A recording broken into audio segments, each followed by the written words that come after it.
ეკონომიკის ფულის მასასთან დაკავშირებული ერთ-ერთი თავსატეხი ნაღდი ფულის რაოდენობას შეეხება.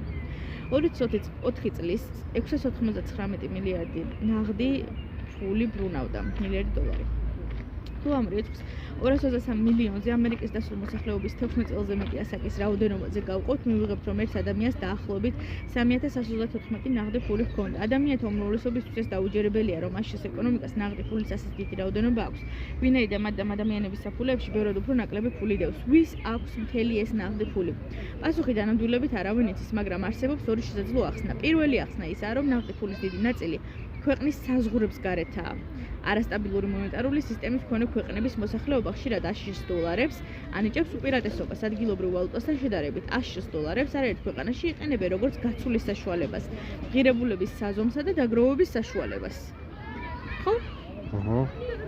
მეორე ახსნა ის არის, რომ ნაღდი ფულის დიდი ნაწილი ნარკოტიკებით მოვაჭრეთა გადასახადების არ გადამხდელთა და სხვა დამნაშავეთა ხელში. ამერიკელთა უმრავლესობისთვის ნაღდი ფული სიმდიდრის დაგროვების კარგ საშუალებად არ არის მიჩნეული. ნაღდი ფული შეიძლება მოიპარონ, ან დაიკარგოს, უფრო მეტის ნაღდ ფულს სარგებელი არ მოაქვს, საბანკო ანგარიშზე შენახული ფულისაგან განსხვავებით. ამიტომ ადამიანთა უმრავლესობას ნაღდი ფულის მხოლოდ მცირე რაოდენობა აქვს.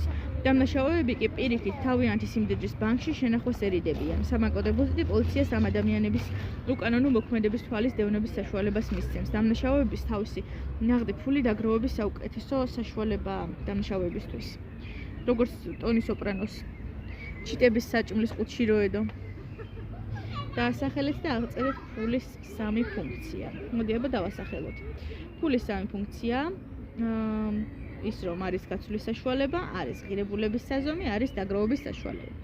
გაცვლის საშუალებაში იგულისხმება ის, რასაც მყიდველები აძლევენ გამყიდველებს, როდესაც საქონელსა და მომსახურების შეიძენენ, ან სულს შეძენა. ღირებულების საზომი არის იმიტომ, რომ ეს არის ერთეული, რომელსაც ადამიანები იყენებენ ფასების განსაზღვრისათვის და ვალების აღრიცხვისათვის და დაგროვების საშუალება აქვს ადამიანების მყიდველობითი უნარის აწმყოდან მომავალში გადატანის განსაკუთრებული შესაძლებლობაა. ხასიათდება კიდე იმით, რომ ლიკვიდური აქტივის უნარი აქვს სწრაფად გადაიცვალოს ეკონომიკაში არსებულ ვალუტაზე.